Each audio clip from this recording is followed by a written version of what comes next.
Quiero que vaya conmigo a Génesis capítulo 4. Conoció Adán a su mujer Eva, la cual concibió y dio a luz a Caín, y dijo: por voluntad de varón he adquirido, por voluntad de Jehová he adquirido varón. Después dio a luz a su hermano Abel, y Abel fue pastor de ovejas, y Caín fue labrador de la tierra. Y aconteció andando el tiempo que Caín trajo del fruto de la tierra una ofrenda a Jehová. Y Abel trajo también de los primogénitos de sus ovejas, de lo más gordo de ellas.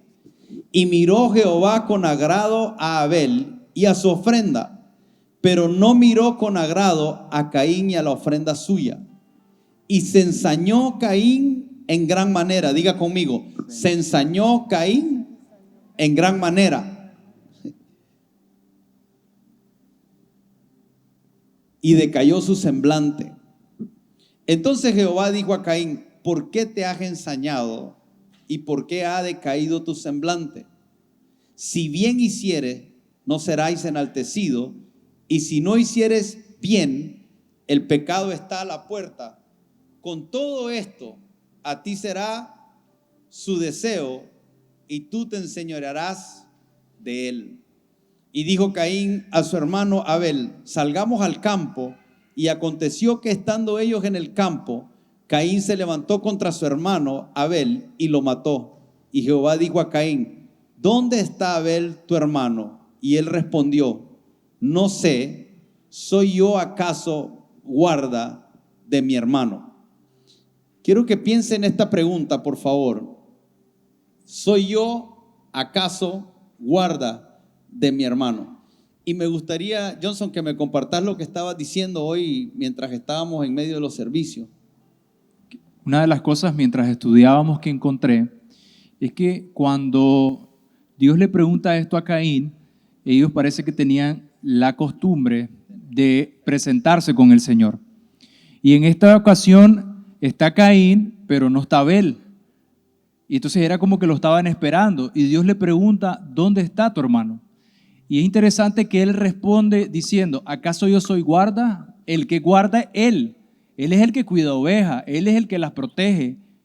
Él no es un niño, él sabe cómo defenderse. ¿Por qué yo tengo que estar presente o tengo que saber dónde está él?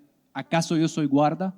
Pero también lo pone desde una perspectiva donde de alguna forma yo lo que estaba viendo, y más adelante cuando en una ocasión Pedro está hablando con Jesús después de que lo negó, recordemos que le pregunta en 3 ocasiones: Pedro, ¿me amas? Y él dice: sí, Señor, tú sabes que te amo, apacienta mi oveja, apacienta mi oveja, apacienta mi oveja. Entonces yo lo que quiero resaltar es la parte de guardar, la función que hacía Abel de guardar la oveja, y que hoy nosotros entendemos por lo que Cristo nos ha revelado que debemos de guardar a nuestro hermano. La asignación que nosotros debemos de tener cuando amamos al Señor es amar a nuestro hermano. Por eso también a Jesús le preguntaron: ¿cuál es el gran mandamiento? Amar al Señor con todo y amar a nuestro prójimo como a nosotros mismos. Cuando escuchaba al pastor Johnson y enfáticamente el tema de los 2 grandes mandamientos, ¿cómo puede esto influenciar mi vida de oración? Es importante tener el entendimiento que la efectividad que nosotros tenemos para orar está muy relacionada a todos los asuntos que hayamos resuelto en el corazón. Y evidentemente Caín tenía un problema en el corazón, puesto que parte de todo lo que se originó está relacionado con que no pudo manejar bien la forma en que Dios recibió la ofrenda de Abel. Esto nos enseña o nos muestra de que en el corazón de Caín habían situaciones no resueltas. Caín es su hermano, Abel es su hermano. Y entonces cuando vemos que el Señor nos dice: amarás a tu prójimo como a ti mismo, es necesario que yo entienda el contexto en el que estoy hoy con respecto a mi relación con Dios y la relación con mis hermanos. Estamos en Navidad, es un tiempo donde llamamos a personas que tenemos tiempo de no hablar, que si tienes alguna diferencia con un familiar también la arregla, porque nos vamos a ver. Y creo que en todo este contexto es importante en este tiempo saber cómo estoy en mis relaciones con mis hermanos, si hay algo en mi corazón que necesito ajustar, si tengo que pedir perdón, si estoy ofendido con alguien, porque todo lo que estamos hablando hoy está muy relacionado a cómo agrado al Señor desde mi vida y mi relación con mis hermanos y cómo soy efectivo en oración. ¿Soy yo acaso el guarda de mi hermano? ¿Tiene esto que ver cuando nosotros oramos? ¿Afecta lo que pasa con mi hermano, la oración que yo llevo a cabo para con Dios? Creo que esto es una de las cosas más descuidadas a la que nosotros nos hemos equivocado al no prestarle la atención debida como iglesia. Y digo nosotros, me pongo yo en primer lugar, no hemos prestado la atención debida a esta pregunta, a esta respuesta que Caín le da a Dios. ¿Acaso soy yo el guarda de mi hermano? Esa es una pregunta que nosotros pudiéramos hacer. Ahora, Caín la hace desde una forma enojada, despectiva, tratando de desligarse de toda responsabilidad. Pero hoy quisiera que comencemos preguntándonos eso nosotros. ¿Somos nosotros guarda de nuestro hermano? ¿Hay algo que espera Dios de nosotros cuando se trata de nuestro hermano?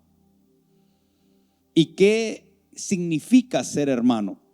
Porque aquí los pastores estaban hablando del prójimo, pero el prójimo se resuelve en el momento que le dice, ¿quién es mi prójimo? Cuando predica el buen samaritano, ¿quién es mi prójimo? Y nosotros hemos dicho, bueno, tu prójimo es la persona cercana que tiene una necesidad y que tú debes de verla y ayudar a tu prójimo.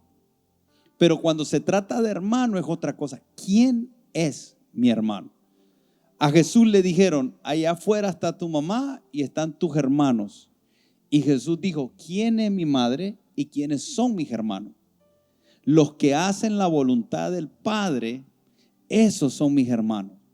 Los que hacen la voluntad del Padre. Ahora preste atención a esto, porque Jesús dice, los que hacen la voluntad del Padre, estos son mis hermanos. Pero en el Padre Nuestro, Jesús dice, van a orar, Padre nuestro que estás en los cielos, santificado sea tu nombre, venga a nosotros tu reino, hágase tu voluntad. Entonces, de alguna forma, ahí está establecido que la oración está vinculada con que el reino de Dios venga y se haga su voluntad. Y cuando nosotros oramos como hermanos, una de las cosas que queremos orar como hermanos es que se haga su voluntad, que venga su reino. Entonces, de alguna manera, esa oración deja de ser una oración egoísta, porque es una oración que está pidiendo que se haga la voluntad de Dios. ¿La voluntad de Dios para quién? La voluntad de Dios para mí, la voluntad de Dios para él, la voluntad de Dios para usted. Y entonces comenzamos a tener un entendimiento de la voluntad de Dios. Y eso nos coloca en una posición de hermanos. Una familia funcional, no una familia disfuncional.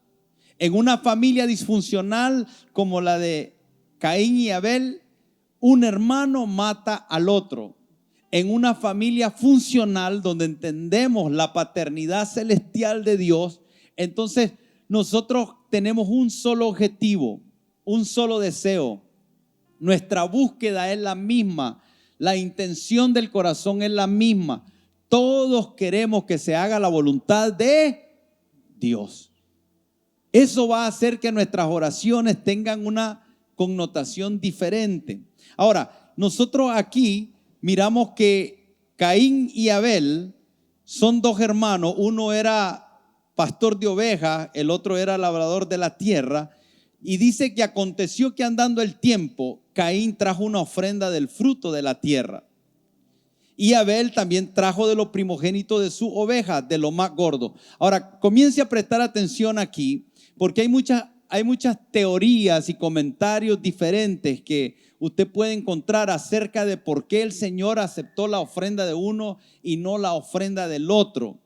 Pero si hay algo que está muy evidente en cuanto a ambas ofrendas, es que lo que hace Caín es traer del fruto de la tierra. O sea, la tierra dio algo y Caín tomó y lo trajo como una ofrenda. Pero Abel hizo algo diferente. Abel dice, cuando lo primero de sus ovejas, cuando la primera oveja dio a luz, él dijo, este es para Dios. Por eso es que está diciendo los primogénitos de su oveja. Digo, de lo más gordo de ellas. Y ahora Dios dice, mira con agrado la ofrenda de Abel, pero no mira con agrado la ofrenda de Caín. Y pareciera ser que cuando Dios tiene esa actitud, entonces Caín se molesta. Hay algo que pasa en el corazón de Caín que dice se ensañó. Ahora, esa palabra ensañar es la palabra enojar o llegar a estar en un estado de repugnancia hacia una persona. ¿Cómo le explico yo el estar en un estado de repugnancia hacia una persona? Es como cuando alguien dice, lo veo y se me revuelve el estómago, lo veo y no lo soporto, lo veo y no puedo estar cerca de él, lo veo y siento que se me alteran los latidos del corazón, lo veo y se me vienen muchos pensamientos, lo veo y decido irme al otro lado porque no puedo ni siquiera estar cerca de él. Está hablando de una saña en el corazón. Hay dos acepciones importantes. La saña es ira, es furor, pero también está la otra acepción, que es la intención de hacerle daño a otra persona. Es decir, y eso viene de una situación, como lo decía bien Pastor, de una situación del corazón. Es importante siempre, y lo dice la palabra del Señor, de toda cosa guardada, guarda tu corazón. Creo que la saña, como está en la palabra, nació del corazón, de un corazón equivocado de Caín. Y es importante guardar nuestro corazón. Creo que esa es una enseñanza muy importante que debemos atesorar hoy. Dos puntos más acerca de saña.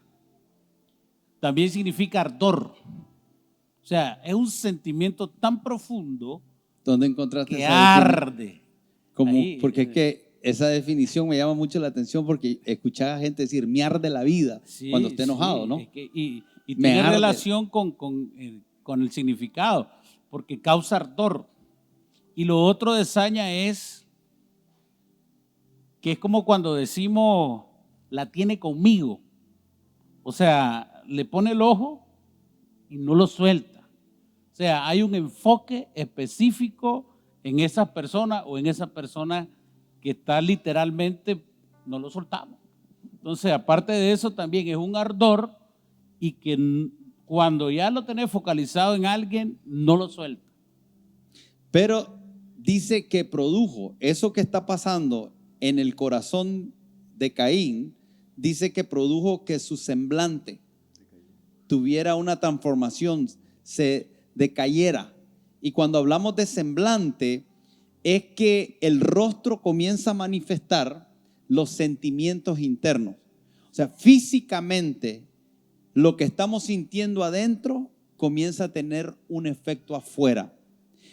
En otras palabras, hay expresiones en las facciones que revelan el estado de ánimo. Entonces, si estamos hablando de que saña es un enojo, entonces es un enojo interno que tiene manifestaciones en el cuerpo, que tenemos rostros que son visibles, que tienen algo que los está afectando. Ahora, cuando nosotros vemos esto, dice que en gran manera se ensañó Caín y decayó su semblante, el verso 6. Miren lo que hace Dios. Entonces Jehová dijo a Caín, ¿por qué te has ensañado? Ahora yo quiero que usted trate de ponerse en esta historia, porque a veces leemos y necesitamos ponerle un poquito de imaginación a lo que estamos leyendo, porque hay algo que está sucediendo aquí en la tierra. Hay algo que está sucediendo entre la vida de Caín y Abel, que se trata no solo de un asunto entre ellos, sino un asunto que afecta su relación con Dios. Porque Caín trae una ofrenda, Abel trae una ofrenda, Dios mira con agrado la ofrenda de Abel y no mira con agrado la ofrenda de Caín. Y aquí hay un principio, porque lo que están haciendo ambos es adoración. Lo que están haciendo ambos es acercándose a Dios. Lo que están haciendo ambos es tratar de agradar a Dios. Pero hay un asunto aquí. La pregunta es, ¿cómo yo adoro a Dios? ¿Adoro a Dios como yo creo? ¿Como a mí me parece? ¿Como a mí me es conveniente? ¿O adoro a Dios como Él enseña que debe de adorarse? Como Él espera que le adoremos, como para Él es agradable. Ahí es donde Caín está tratando de meterse en un asunto que no le compete a él. Porque la ofrenda fue presentada para Dios.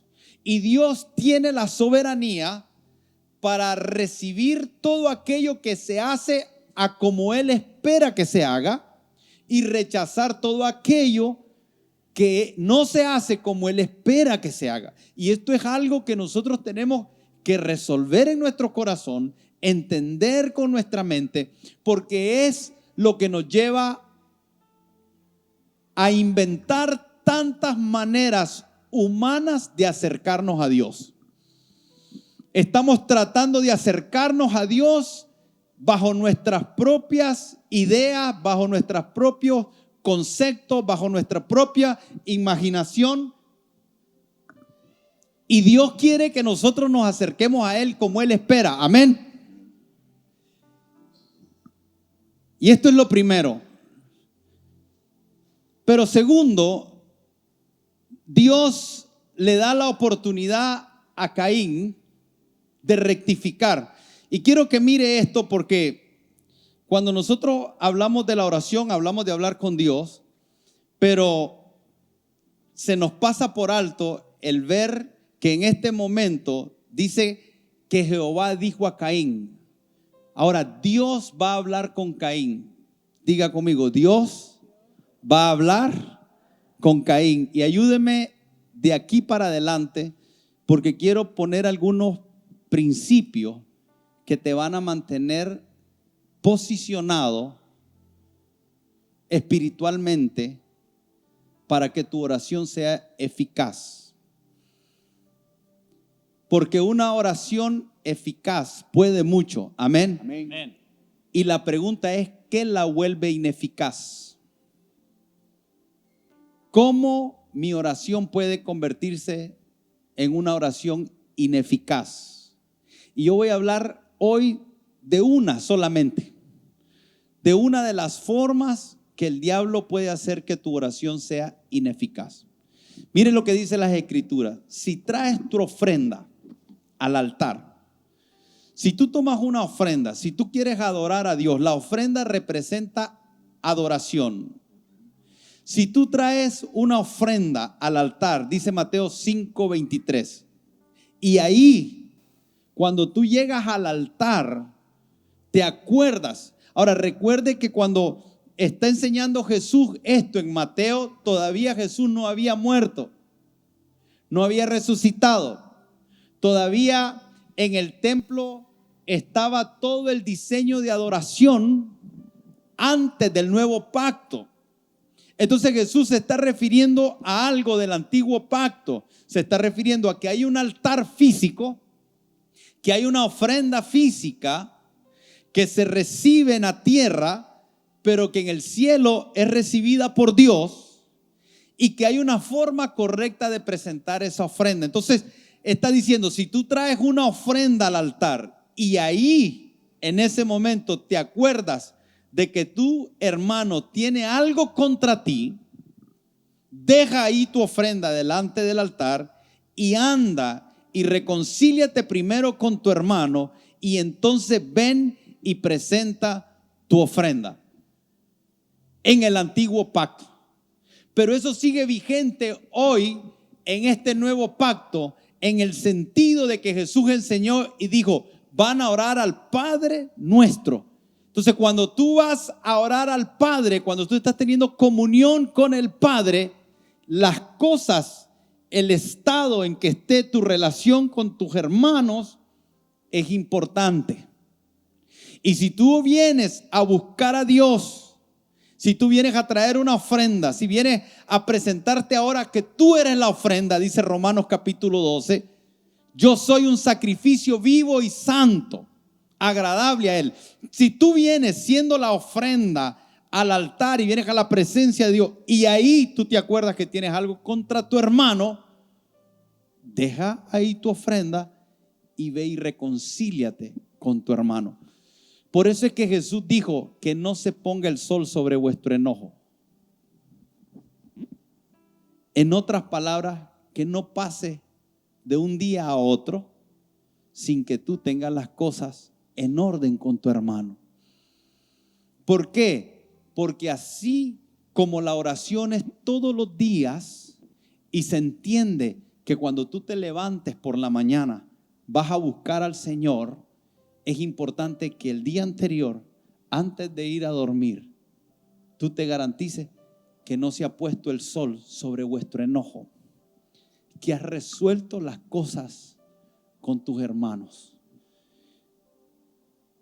Y hermano incluye a tu esposa, hermano incluye a tus hermanos biológicos, hermano incluye a aquellos que somos de la misma fe, pero también aplica para el prójimo. Entonces nosotros tenemos que tener cuidado en que nuestra vida es una vida donde no tenemos estorbo cuando de presentarnos delante de Dios se trata. Dice la Escritura a los maridos, dice, vivan sabiamente con vuestras esposas para que vuestras oraciones no tengan estorbo. Estorbo, esa palabra estorbo está en Primera de Pedro capítulo 3. Vosotros maridos igualmente vivid con ella sabiamente, dando honor a la mujer como a vaso más frágil y como a coherederas de la gracia de la vida, para que vuestras oraciones no tengan estorbo. Ahora, esta palabra estorbo en el original da a entender como que si hay algo que está subiendo, pero que mientras está subiendo es derribado por un agente externo. Como que si usted agarrara algo y mientras va subiendo, usted agarra una escopeta y le dispara. Va subiendo, pero usted le dispara al punto que no llega a su objetivo. Entonces lo que está diciendo es que nuestras oraciones pueden tener estorbo. Y uno de los estorbos que pueden tener es cuando nosotros no estamos, hablando a los maridos, viviendo sabiamente con nuestras esposas. Muy vinculado al trato que nosotros le damos. Ahora, tratemos de traerlo a la práctica, lo que está pasando con Caín y Abel, porque aquí cuando Abel presenta la ofrenda, Caín se enoja, se ensaña, decae su semblante. Pero ahora viene Dios y se presenta donde él y le dice, ¿por qué te has ensañado y por qué ha decaído tu semblante? Y apunta este principio. Cada vez que usted se enoja con alguien, pregúntese por qué se ha enojado. ¿Por qué estoy enojado? ¿Qué es lo que hizo esta persona que me está causando a mí tanta molestia? Le voy a decir que me he dado cuenta por experiencia propia que en el 60, 70 y cuidado 80% de los casos que uno se enoja,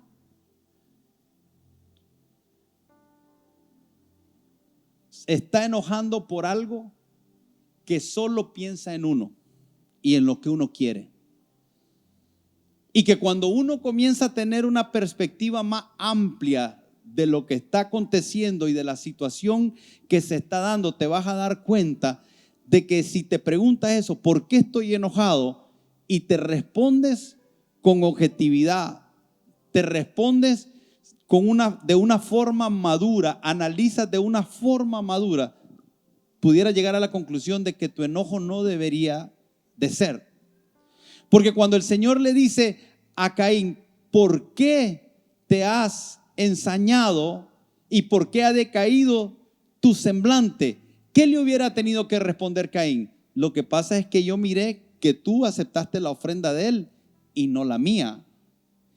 Y el Señor le hubiera dicho, yo acepté la de él y no la tuya, porque la dieron desde un corazón diferente. No es que el Señor le agradara los animales y le desagradara la ofrenda que traía Caín. No es que Dios no fuera vegetariano y fuera carnívoro.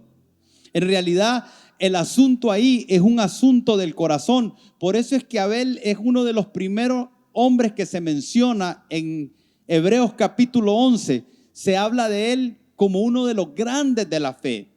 Hay algo que ocurrió, la fe está en el corazón. Hay algo que hizo Abel con su ofrenda, desde dónde la hizo, que estaba marcando la diferencia de cómo lo había hecho Caín. Entonces, si usted se pregunta, ¿por qué estás enojado? Y Dios le dice, si bien hiciere, no seréis enaltecido.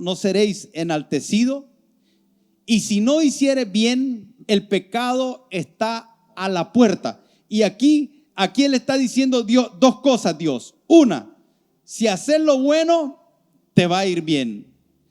Pero si dejas que ese análisis que estás enojado contra tu hermano te gobierne, entonces el pecado está a la puerta. Y cuando nosotros decimos el pecado está a la puerta, es como que usted piense un momento en cómo sería cuando alguien está a la puerta de su casa y le está tocando. Lo que está diciendo es, el pecado está tocando a la puerta. ¿Por qué está tocando a la puerta? Porque hay un enojo no resuelto. Porque hay meditaciones en el corazón que se están dando que no están resueltas. Porque está ofendido por algo que ocurrió y no es importante si tienes la razón o no. Escuche lo que le digo. Yo no tengo derecho a ensañarme contra nadie. Tenga razón o no tenga razón. No tengo derecho a desarrollar un sentimiento de repugnancia interno hacia una persona de tal manera que me lleve a estar en peligro de que el pecado pueda entrar a mi vida. En otras palabras, cuando yo tengo ese asunto no resuelto contra alguien, yo estoy lidiando con el pecado a la puerta de mi casa. Si yo no resuelvo esto, entonces yo es como que le abra la puerta para que él entre. Y recordemos que el pecado, la paga es la muerte. Ahora, lo grave de esto es que cuando uno está enojado y está molesto y está ensañado, lo que está diciendo y la palabra que dijiste está ardido, en realidad lo que estás deseando es un daño para la otra persona. Estás deseando que algo malo le pase a la otra persona.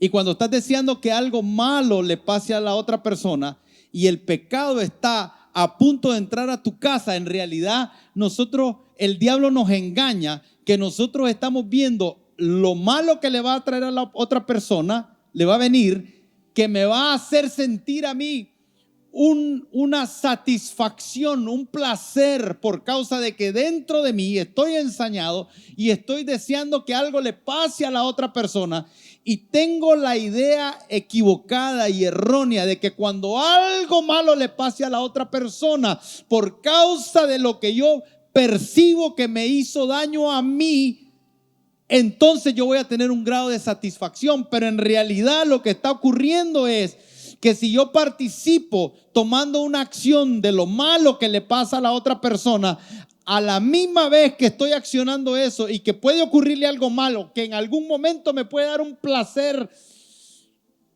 a mí estoy abriendo la puerta para que el pecado entre a mi casa. Ahora, Dios es tan misericordioso y tan bueno que en el caso de Caín, Dios se presenta a hablar con él. O sea, Dios ve y Dios dice, hay algo que está sucediendo en el corazón de Caín. Caín está ensañado contra su hermano. Yo voy a ir y voy a hablar con él, porque Dios conoce nuestros corazones. Amén. Amén. Y Dios le dice a Caín, ¿por qué te has ensañado contra tu hermano?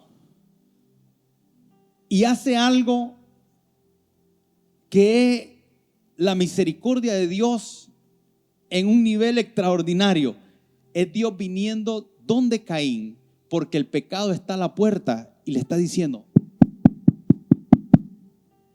Y Dios viene donde Caín a darle una oportunidad de arrepentimiento.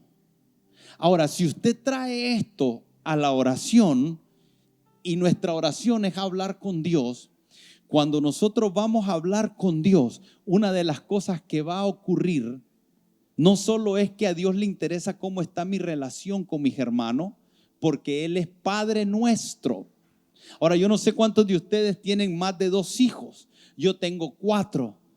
Y hay momentos en que los 4 me piden y los 4 quieren que los complazca. Y siempre hay uno que puede sentirse ofendido porque pareciera que nunca se hace lo que él quiere, o que se le da preferencia a otro, o que percibe que hay un grado de menosprecio. Y de alguna manera, en una familia de 4 con un padre imperfecto como yo, aún entre los hijos hay esos conflictos, y yo necesito como padre estar pendiente de qué está ocurriendo, porque yo necesito ministrar el corazón con ayuda del Espíritu Santo de mis hijos, para que ellos puedan estar en paz los unos con los otros. Y ese es el deseo de todo padre. Entonces, si hay algo que Dios va a hacer cuando nosotros venimos a orar, si nosotros venimos con el entendimiento de Padre nuestro, el Padre que es nuestro, cuando se trata de asuntos que estén pasando con nuestros hermanos, Él va a ministrar nuestro corazón. Y así como Dios habla con Caín, el Espíritu Santo va a hablar con nosotros a nuestro corazón. Porque así como Dios Padre se presentó donde Caín y le dice, ¿por qué te has ensañado? O sea, ¿por qué estás sintiendo en tu corazón lo que estás sintiendo? Yo lo puedo ver. Así el Espíritu Santo, cuando estamos en la presencia de Dios con el entendimiento de paternidad, el entendimiento de hermanos, en algún momento vendrá y nos preguntará, ¿por qué estás así con tu hermano? Y Dios le dice a Caín, si tú haces el bien, serás enaltecido. Pero si no hicieres bien, el pecado está a la puerta. Dios le está poniendo a Caín a escoger. ¿Haces el bien o haces lo malo? Tú decides. Ahora, yo quiero decirle a usted esto, porque esto sigue vigente para usted y para mí. Dios sigue poniéndonos esas opciones a usted y a mí. Usted o hace lo correcto y hace el bien, o el mal que los otros hagan te llevan a hacer lo malo. Por eso yo siempre digo esta frase: no importa que todo el mundo haga lo malo, es importante que tú hagas lo correcto. Cuando yo estoy hablando con un matrimonio, la mayoría de los matrimonios que vienen por una consejería siempre están tratando de decir lo que el otro no está haciendo. Es que el otro está haciendo esto, es que el otro está haciendo. ¿Sabe qué es lo más difícil? Llevarlos a entender que no es tan importante lo malo que el otro está haciendo, que lo importante es lo que tú estás haciendo. Que es importante que lo malo que el otro haga no te lleve a hacer a ti lo malo. Y casi siempre lo que queremos es cuando venís donde el jefe y venís a hablar de una situación que está pasando, tú lo que quieres es expresar todo lo malo para que corrijan a la otra persona. Si eres una pareja, quieres hablar todo lo malo de tu esposa para que corrijan a tu esposo. Si son hermanos, quieres hablar todo lo malo de tu hermano para que tu padre corrija a tu hermano. Muy pocas veces venimos con un corazón que dice: Señor, aquí estamos y queremos venir como hijos. Reconozco que tú eres Padre mío, pero eres Padre de Él. Reconozco que me amas, pero también sé que lo ama a Él. Y en este momento tenemos un conflicto, pero reconocemos que tú eres Padre, que nosotros somos hermanos, que somos una familia y hay una forma funcional de resolver esto y hay una forma disfuncional de resolver esto. Si lo resolvemos a la manera tuya, tus propósitos, tus planes, todo tu bien estará sobre la familia. Pero si terminamos siendo egoístas y cada quien queriendo resolver las cosas desde su propio interés, entonces el pecado está a la puerta y la paga del pecado es la muerte. Es una de las cosas que nos ha costado entender en la iglesia. Y por eso la iglesia puede ser el cielo y el infierno. Y me refiero a la iglesia como un grupo de personas congregándose de forma local. Entonces la iglesia puede ser un lugar lindo donde te aman, donde nos cuidamos mutuamente, nos proveemos mutuamente, donde nos ayudamos mutuamente, donde hay un amor fraternal. O puede ser un lugar donde pareciera que aún afuera en el mundo las cosas se manejan de una manera diferente. Y eso es parte de lo que el Señor quiere que nosotros podamos comenzar a entender desde lo micro hasta lo macro, que podamos entenderlo en nuestra casa. Por eso es que la Escritura dice, las esposas son coherederas de la gracia. Ella es mi esposa en esta tierra, pero espiritualmente tenemos un mismo Padre. Y el Padre la ama a ella y me ama a mí. Y cuando nosotros venimos a Él, Él nos mira igual. Somos dos hijos. Y si ella y yo entendemos que Él es nuestro Padre, que nosotros somos hermanos espiritualmente y que el Señor espera que haya un amor fraternal entre nosotros, que haya un cuidado mutuo, que sí nos va a preguntar el Señor, cuando eres el guarda de tu hermano, sí somos el guarda de nuestro hermano. Sí, la Escritura nos habla en muchos versículos de la importancia que hay en que nosotros seamos de bendición para nuestros hermanos. Que sí tenemos que cubrir en la medida que el Señor nos permita a nuestros hermanos.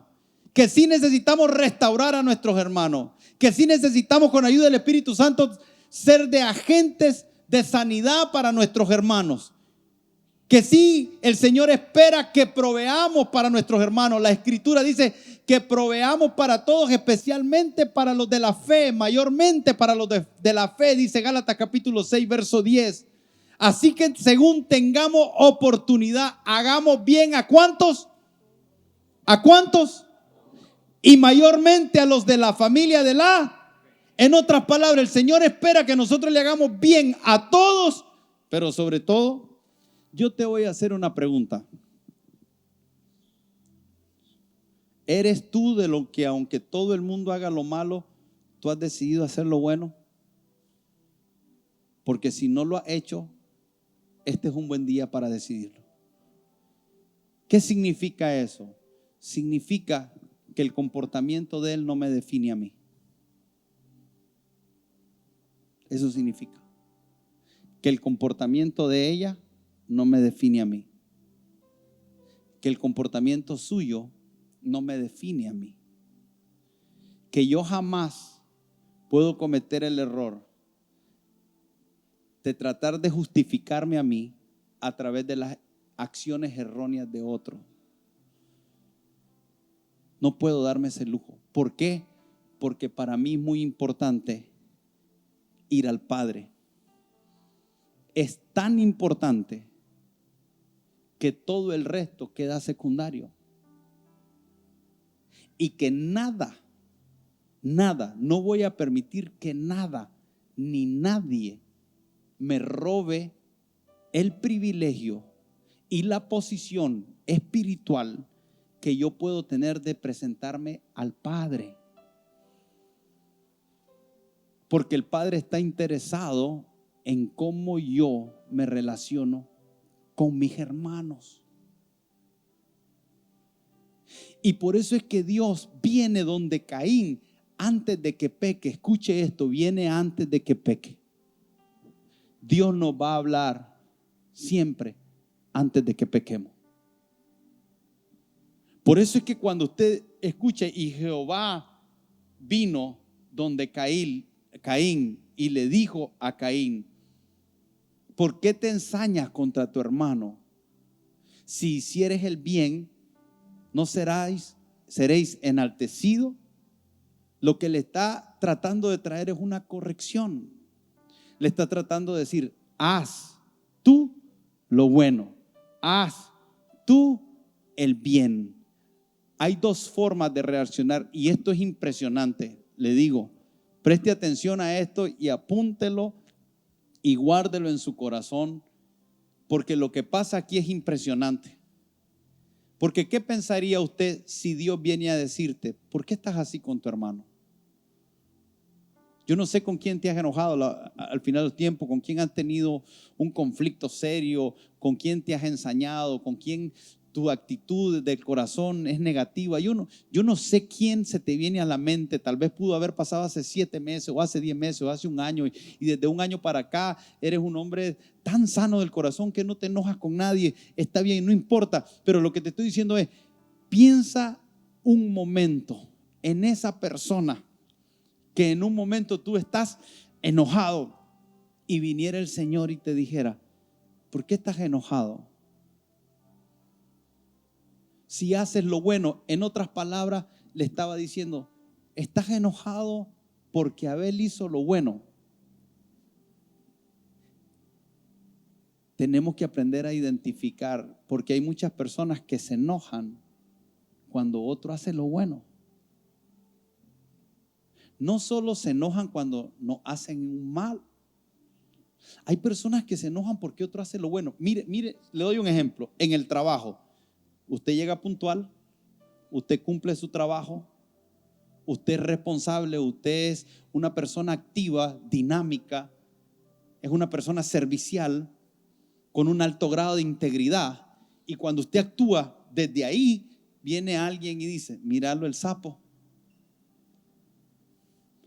Y se enojan y escuche, le cogen tema a la persona. ¿Cómo es que dijiste?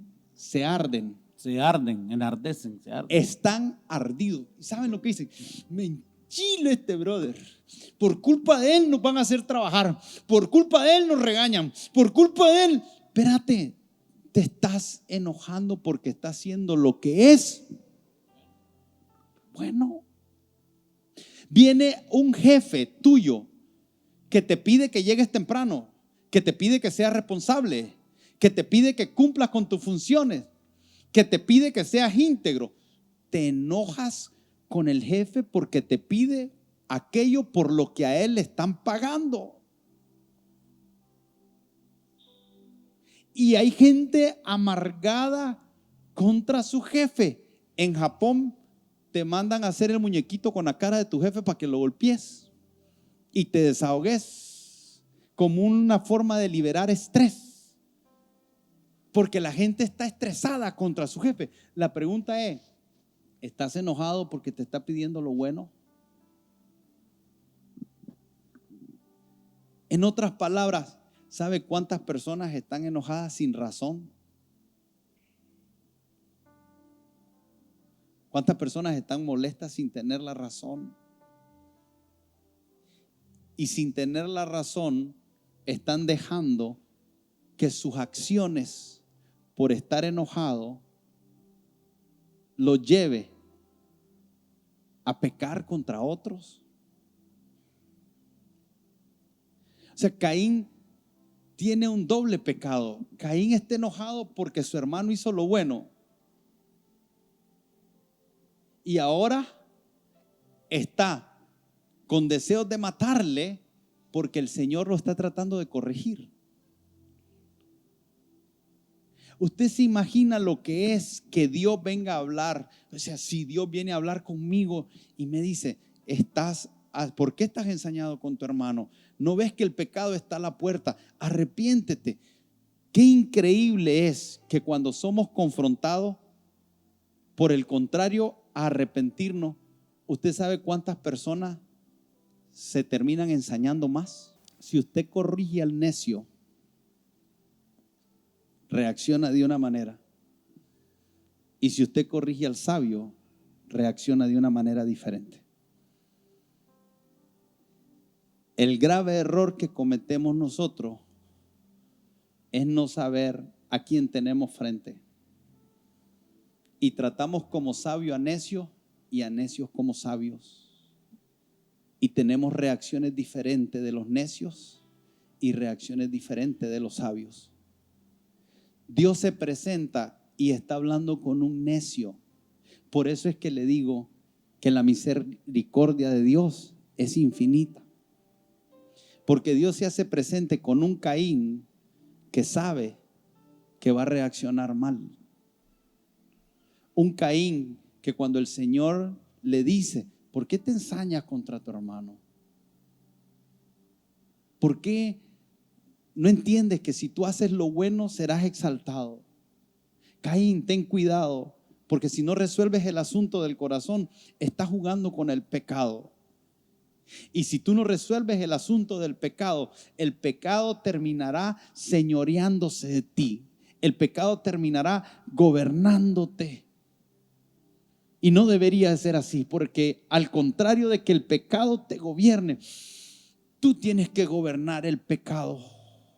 Y por eso es que al final nosotros tenemos la decisión, o el pecado nos gobierna o nosotros gobernamos al pecado.